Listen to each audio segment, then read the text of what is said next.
आज हम बात करेंगे ज्योतिष की। हमारे बीच में है अर्चना गुप्ता जी, हमारे साथ मौजूद हैं, एस्ट्रोलॉजिस्ट हैं। तो सबसे पहले तो अर्चना जी, UP24 न्यूज में आपका बहुत बहुत धन्यवाद। एक चीज मैं आपसे जी, मैं आपकी एस्ट्रोलॉजर अर्चना गुप्ता फिरोजाबाद से हूँ और ये मेरा सौभाग्य है कि आज मैं आपके इस चैनल पर अपना इंटरव्यू दे रही हूँ। पहला ही सवाल मेरा ये होगा कि पहले के ज्योतिष में आज के ज्योतिष में आप कहीं कुछ अंतर मान के चलती हैं? जी बिल्कुल। देखिए, ज्योतिष पूरी तरह से वैज्ञानिक तथ्यों पर आधारित होता है।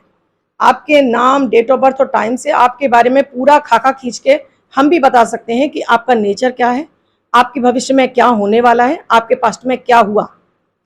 आज इसलिए बदलाव हुआ कि जैसे जैसे युग बदल रहा है, अगर हम पुरानी पद्धतियों को नहीं बदलेंगे तो लोग उसको स्वीकार नहीं कर पाएंगे। पहले जो बड़े उपाय होते थे वो आदमी सहज कर लेता था क्योंकि ग्रामीण परिवेश में रहता था। आज क्योंकि शहरीकरण है, व्यक्ति नहीं कर सकता, तो हम ऐसे उपाय देते हैं जिन्हें वो घर में रह के कर सकते हैं और ज्योतिषी तथ्यों पर एक्यूरेट 100% और वो होते हैं सर्टिफाइड। आप ये समझ लीजिए कि अगर आपने इन्हें कर लिया और आपने श्रद्धा लगा ली तो आपको अपने जीवन में परिवर्तन 8 या 15 दिन के अंदर आना शुरू हो जाता है। ज्योतिष इतना वैज्ञानिक है। ज्योतिष की अगर बात करें तो ज्योतिष से लगभग कितना लंबा जुड़ाव रहा है आपका? मैं 22 वर्षों से हूँ इस क्षेत्र में और निरंतर अभी भी अध्ययनरत मानती हूँ। मैं अपने आप को बड़ा ज्योतिष मानती ही नहीं हूँ। मेरा मानना है जो सीखने को मिल जाए और जितना सीखने को मिल जाए, समझने को मिल जाए, उतना ये क्षेत्र कम है। इसकी गहराइयों में जितना आप उतरते चले जाएंगे और नए तथ्य आपके सामने आते चले तो जाएंगे। कई सारे लोग इस तरीके के भी होते हैं जो वर्गर मानते हैं इस टाइप की चीजें। बिल्कुल बिल्कुल। क्या कहेंगे आप? देखिए, ये श्रद्धा की बात है। जैसे ईश्वर पे किसी को विश्वास है, किसी को नहीं है। जिसे ईश्वर पे विश्वास होगा वो ज्योतिष को मानता ही मानता होगा। और जो ये कहता है फिजूल की बातें हैं, तो अगर उनसे ये पूछा जाए कि तो फिर आपके जीवन में ये सारी चीजें कौन कर रहा है, ये जो प्रकृति चल रही है वो कौन चला रहा है, लेकिन उनके पास इसका कोई जवाब नहीं होता। बस कहते हैं फूहड़ है, बकवास है। तो ठीक है, अब भाई हम किसी का भाग्य नहीं बदल सकते, हमारा काम है अच्छा बताना। अब आपका काम है ग्रहण करना। अगर आपने ग्रहण कर लिया, अपने जीवन में बदलाव ले लेंगे, और आपने नहीं किया तो जाहिर सी बात है वही रह जाएंगे। तो मैं कैसे बिलीव करूं इस चीज को? देखिए, मैं नाम, डेट ऑफ बर्थ, टाइम, आपके हाथ की लकीरें और आपके चेहरे से पढ़कर आपके बारे में एक्यूरेट बताने का सामर्थ्य रखती हूँ। ये मेरा अपना मानना है।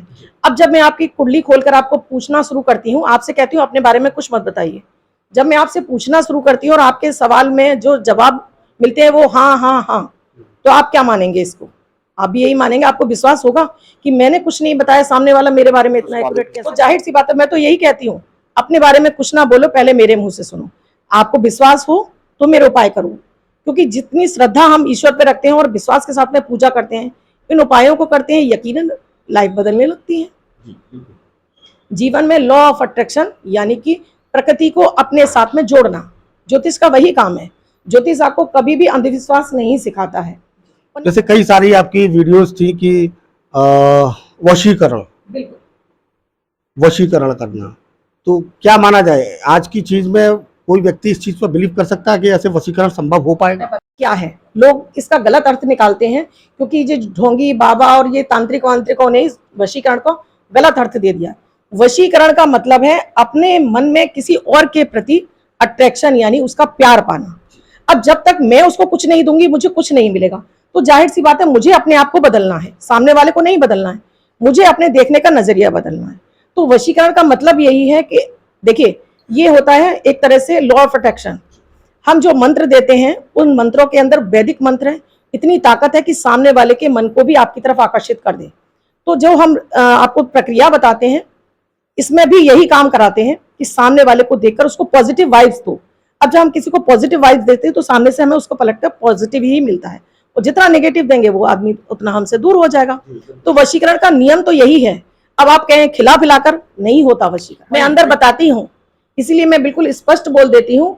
आपको विश्वास है, आपको श्रद्धा है और आप गलत के लिए नहीं करेंगे, ये आपका मन बोल रहा है, तभी इस उपाय को कीजिएगा। अर्थ बदनाम मत कीजिए, ऐसा ना हो कि आपको नुकसान हो जाए।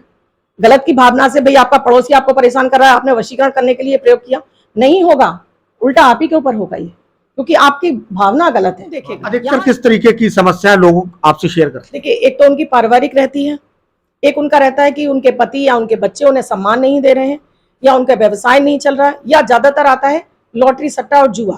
पहले तो उन्हें समझाते हैं कि भाई भाग्य का धन होगा तभी मिलेगा, फिर उनको बताते हैं कुंडली देखकर कि क्यों नहीं मिल रहा है, किस तरह से आपको ठीक करना है, उपाय बताए जाते हैं, कुछ नंबर इत्यादि दिए जाते हैं, क्योंकि नंबर का भी जो विज्ञान है बेहद विस्तृत है। और बोले तो नंबर जैसे 1 2 3 4 5 ये नंबर, तो इन्हीं नंबरों के आधार पर भी आपका जीवन, आपके भाग्यांक, आपके मूलांक और आपके जीवन में कौन से नंबर काम कर रहे हैं वो सब कुछ बताते हैं। तो वहां पर लोगों को, जैसे शेयर मार्केट में है वहां फायदा होने लगता है, जुआ सट्टा में पैसा लगाते हैं, उन्हें समझाते हैं। बहुत सारे लोगों को तो मैं ये भी बोलती हूँ कि आप जो भी काम कर रहे हैं साइलेंटली कीजिए, अपने दोस्तों अपने रिश्तेदारों से इसके बारे में बिल्कुल नहीं बोलना है। और मेरे इतने कितने सारे दर्शक हैं, उन्होंने इस बात को माना और आज वो ऊंचाइयों पर हैं। युवा पीढ़ी की अगर बात करें, युवा पीढ़ी की अगर बात करें तो अधिकतर पैसा कमाने को लेकर बिल्कुल बिल्कुल युवा पीढ़ी का जरा एक वो रहता, रुचि रहती है उसमें, कैसे पैसा आए। देखिए तो मेरा उसमें मकसद है क्या मोटिवेशन करना, उनको मोटिवेट करती हूँ मैं, उनको उनकी कुंडली के अकॉर्डिंग बताती हूँ कि आपको किस क्षेत्र में जाना चाहिए, कहाँ आपको अपना कदम आगे बढ़ाने हैं। किसी को लगता है मुझे कि न विदेश में इनको सफलता मिलेगी, तो मैं उनसे बताती हूँ आप विदेश में अपना कैरियर सेट कीजिए, यहाँ परिवार में रहकर आपको उन्नति नहीं मिलेगी, आप बाहर जाइए। और जो बाहर जाते हैं उन्हें उन्नति मिलती है। तो ये आपका हॉरोस्कोप बोलता है, आपकी कुंडली बोलती है। ये आप एक मार्गदर्शन करती हैं अपने ज्ञान के अकॉर्डिंग, बिल्कुल या शर्तियां बताती हैं ये बात कि नहीं 100% ऐसा संभव है। देखिए 100% तो मैं दावे के साथ कह भी दूं, लेकिन आपने कितना माना ये भी तो होता है। डॉक्टर तो अपनी दवाई पूरी तरह से सर्टिफाइड करके देता है कि भाई मुझे विश्वास है हो जाएगा, लेकिन आपने उसको कितना ग्रहण किया। आपने बताया नगों की बात की आपने कि नगों का कुछ तो ये जो भी पत्थर के आते हैं उनका कहीं कुछ होता है ज्योतिष में। बिल्कुल, देखिए हर ग्रह का अपना रंग है और हर ग्रह के पत्थर भी होते हैं, लेकिन ये इतने महंगे होते हैं पूरी तरह से, अगर ये प्योर हैं और इनका जो असर है वो भी मात्र 1 साल तक रहता है, उसके बाद ये निर्जीव हो जाते हैं। अब पत्थर आपके पास पहले ही पैसा नहीं है, अब आप पत्थरों पे पैसा डाल दें, कोई रीसेल वैल्यू नहीं है। मैं तो कहती हूँ अगर आप पत्थर खरीदना चाहते हैं, आप उसकी एफडी बना के तिजोरी में रख दीजिए, 1 साल बाद उसके डबल आपको पैसा ज्यादा ही मिलेगा। क्यों पत्थरों पे जाना है, क्यों ना आप मंत्रों के जाप कर लें, क्यों ना कुछ जड़ी बूटियों का इस्तेमाल कर लें, अपने ग्रहों को इससे बलि कर लें। या भाग्य की रेखाएं बदल सकती हैं पत्थर के पहनने से। देखिए पत्थर तो आपके उस ग्रह को बलि करते हैं। अब ये जरूरी नहीं है कि उस रत्न को पहनने से आपको कितना फायदा मिल रहा है। अक्सर कर देखा गया है, आपकी कुंडली को उठाया, आपका पंचम ग्रह, आपका नवम और आपका लग्न देखकर आपको रत्न पहना दिए जाते हैं। जब तक उनकी प्लेसमेंट आपको नहीं पता है कि भाई ये सही तरीके से कहाँ बैठे हैं, डिग्री कितनी है, कहीं ये मार्केस का फल तो नहीं दे रहे हैं। अचानक अगर आपने किसी को नीलम पहना दिया, यकीन मानिए अगर वो कुंडली में उसके कारक नहीं होगा, उस व्यक्ति को मृत्युतुल्य कष्ट हो जाएगा।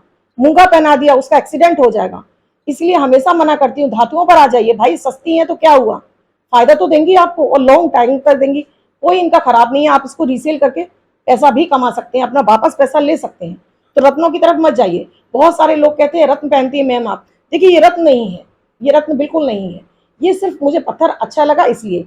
हमारे चैनल के माध्यम से किस तरीके का मार्गदर्शन करना चाहेंगे उन लोगों के लिए, आप जो लोग कहते हैं कि ज्योतिष आज के दौर की अगर बात करें तो ज्योतिष का कहीं कोई वजूद नहीं रहा है। देखिए अगर आप ज्योतिष पे विश्वास नहीं करते हैं तो इसका मतलब आप हिंदू धर्म पर विश्वास करते ही नहीं है, यानी कि आप सनातनी है ही नहीं। अगर आप अपने धर्म की बात करते हैं तो अपने धर्म शास्त्र उठाइए, शिव पुराण उठाइए, स्कंद पुराण उठाइए, ऋग्वेद उठाइए, क्योंकि आपने कभी ये पढ़े ही नहीं। आप सिर्फ जनता ने क्या कहा, न्यूज चैनल ने क्या कहा, सिर्फ आप वो देख रहे हैं। कभी कुछ अपने धर्म ग्रंथों को पढ़कर देखेंगे तो आपको पता चलेगा ज्योतिष कितनी एक्यूरेट है। अच्छा बताइए, हनुमान चालीसा में क्यों कहा है 100 योजन परभानु, सूर्य को 100,000 योजन परभानु दूर क्यों बताया गया? क्या उन्हें पता था? क्या उनके पास कुछ स्केल वगैरह या आजकल की जो टेक्निक थी क्या? नहीं ना, लेकिन फिर भी उन्होंने बता दिया। और आज जो नासा ने देखा उन्होंने भी यही बताया कि हाँ इतनी ही दूर है। फिर कैसे एक्यूरेट नहीं है? कितनी सारी चीजें, कितने तथ्य भरे पड़े हैं। राम सेतु के बारे में जो इतना बोला जाता है, राम सेतु आज भी है और हमने प्रत्यक्ष अपनी आंखों से देखा है, और वो अभी भी पानी में तैर रहा है। तो क्यों नहीं है? आप ज्योतिष उठाइए, अपने शास्त्र उठाइए, रामायण पढ़ लीजिए, कितने आपको प्रमाण मिल जाएंगे। आज भी हनुमान जी को क्यों पूछता है लोग, क्यों डरता है? क्यों मंगलवार को आप नॉनवेज और अल्कोहल नहीं लेते हैं? क्यों शनिवार को नहीं लेते? हमारी आपकी बातचीत में ये निष्कर्ष मैं शायद ये मान सकता हूँ इस चीज को कि ज्योतिष के लिए जो लोगों की राय है, लोगों की जो भी अपनी अपनी मंत्रणा है, ज्योतिष काम आप हम व्यक्ति के जीवन में तभी कर सकता है जब आप ज्योतिष द्वारा बताए हुए उपायों को। नहीं, मैं तो कहूंगी आप ज्योतिष को मत मानिए, कोई बात नहीं, मत मानिए। डेली दिनचर्या अपनी बदल लीजिए। आप सूर्य आपको दिखाई देता है, सूर्य को जल चढ़ाइए, आपके पिता यानी कि आपका सूर्य मजबूत होगा, पिता के साथ में रिश्ते अच्छे होंगे, चंद्रमा बली हो जाएगा। चंद्रमा बली तो आपके पास धन आएगा, मन आपका शांत रहेगा। पत्नी को सम्मान दीजिए तो आपका शुक्र अच्छा हो जाएगा। अपने गुरुओं को सम्मान दीजिए, गुरुओं के पांव हाथ लगाते रहिए, मंदिर के दर्शन कीजिए, अपने घर में मंदिर बनाइए, पूजा कीजिए, आपका गुरु मजबूत हो जाएगा। बहनों का सम्मान दीजिए तो बुद्ध अच्छा हो जाएगा। पहले इन उपायों पर तो विश्वास कर लीजिए, पहले रिश्तों को सुधार लीजिए। ज्योतिष अपने आपके साथ में साथ चल रहा है, ये समझिए। ज्योतिष कहीं आपसे अलग नहीं है, आपकी आदतों से जुड़ा हुआ है। वही अंतिम बिल्कुल। रक्षाबंधन के टाइम पे जैसे अभी कुछ अफवाह ऐसी फैली हुई है कि भद्र करके कुछ ऐसा देखिए, कुछ दोष माना जा रहा है, क्या है, इस बार 30 और 31 तारीख को पूर्णिमा तो हम पड़ चाहेंगे कि आप दर्शकों को ये बताएं कि रक्षाबंधन पर किस समय जी जी अपने भाई के लिए सही और उचित समय राखी बांधें। जी। एक्चुअली में क्या है, 30 तारीख को 11 बजे से पूर्णिमा लग रही है और दूसरे दिन यानी बृहस्पतिवार को 7:07 पर खत्म हो जाएगी। अब जैसे ही पूर्णिमा लगेगी वैसे ही भद्रा लग जाएगी। भद्रा काल को शनि और यम की बहन माना जाता है। कहा जाता है कि ये परेशानी, जैसे शनि आपको डिले कर देता है हर चीज को विलंब, इसी तरह से भद्रा काल में किए गए कार्य आपके हर समय आपको परेशानियां देते हैं। तो भद्रा के समय में कोई भी शुभ कार्य करने की मनाही है। और फिर भाई की रक्षा के लिए हम सूत्र भाई को बांधने जा रहे हैं, जहां भाई का भी भाग्योदय हो जाए और बहन का भी। तो इस जो भद्रा शुरू होगी 11 बजे सुबह, रात को 9:03 पर खत्म होने वाली है। तो आप बुधवार को रात को 9:05 से आप राखी बांध सकते हैं आराम से। कोई कहता है रात में जी कोई दिक्कत नहीं है, रात में 12 बजे तक आप राखी बांधिए। दूसरे दिन क्योंकि उदया तिथि पड़ रही है, पूर्णिमा तिथि है, तो आप गुरुवार को भी राखी बांध सकते हैं। शुभ समय आप मुझसे पूछना चाहते हैं तो आप गुरुवार को अभिजीत मुहूर्त में अपने भाई को राखी बांधते हैं और भाई को राखी बांधिए लाल कलर की और येलो कलर की। आप जो ये काले पीले धागे लाते हैं, काले रंग के धागे, ये ना बांधे भाइयों को। सुरक्षा के नाम पर नहीं बांधिए कि राखी का जो पर्व है वो लाल पीले धागे हैं। आप सोने की बांधिए, चांदी की बांधिए, वो आपकी मर्जी। इसके साथ ही भाभी के लिए कुछ ना कुछ जरूर लेके जाइए। मैं कहूंगी कि अगर आप चूड़ी ले जाते तो इससे बड़ी तो कोई चीज हो ही नहीं सकती। आप ये जो बांधते हैं भाई को, भाभी को राखी, आप चूड़ी पहनाइए भाभी को और फिर देखिएगा कि आपका भी भाभी के साथ में जुड़ाव बढ़ेगा। और भाई से कहूंगी कि बहन को चांदी की कोई भी चीज जरूर दीजिए। आप चाहते हैं कि आपका बुद्ध मजबूत हो, क्योंकि पुरुषों के लिए बुद्ध का मजबूत होना यूं भी जरूरी है, क्योंकि व्यवसाय का भी कारण होता है और आपकी वाणी से लोग प्रभावित हो उसके लिए। तो बहन देखेंगे आप दोनों का ही भाग्योदय इस राखी पर जरूर हो जाए। तो ये थी हमारे बीच फिरोजाबाद, उत्तर प्रदेश के जनपद फिरोजाबाद से एस्ट्रोलॉजिस्ट अर्चना गुप्ता जी। जिस तरीके से उन्होंने पूरे तरीके से ज्योतिष के बारे में हमारे हर सवाल पर जिस तरीके से रूबरू हुई, वो फिर मैं राहुल चौहान किसी नए चेहरे, नए विशेष सब्जेक्ट को लेकर आप लोगों के बीच उपस्थित रहूंगा। तब तक के लिए नमस्कार।